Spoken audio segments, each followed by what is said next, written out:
Imagine for a moment a warm field on a clear summer's day. Imagine yourself a child sitting in that field. Imagine yourself surrounded by birds, bunnies, bees, flowers, and all the nice things of nature. You're warm, content, and cradled by the beauty that thrives all around you. Now imagine you see a figure coming towards you, but still a ways off.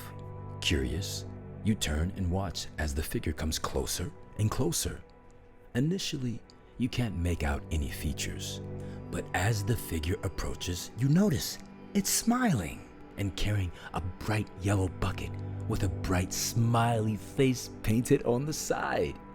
The figure is smiling, the bucket is smiling, and it's such a warm, beautiful day that you don't sense any danger at all. And before you can wonder what this might mean, the figure breezes past you and dumps a brown, sloppy mess right on the top of your head. You immediately smell the stink, but are deeply disoriented and confused. Somebody has dumped a warm bucket of fecal slop on your head, but you're having a hard time believing that to be true. Spitting and sputtering, you scrape the slop from your eyes and shake the crap from your hands. Disgusted, you look up, and that's when your confusion turns to horror. You hadn't noticed before, but just a little way behind the first smiling figure is another. Before you can gather yourself together, the contents from that bucket are dumped squarely on your head as well. Once again, you attempt to scrape yourself clean. You stand up in defense, but as you do, another and another and another are dumped square on your head.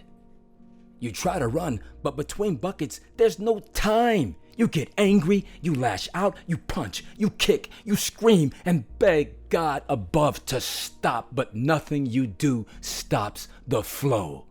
This goes on for a while until eventually, you just give up. At a certain point, it's just easier to find a way to accept. You look around and see others in the field getting dumped on just like you. You tell yourself, it's always been this way. It's normal. It's a test, and it makes you stronger in the end. You manage to survive, of course, but you are traumatized, sick, and depressed. And there's no more warm joy in your life. Over time, you diminish and then die, dysfunctional and diseased by a lifetime of toxic slop.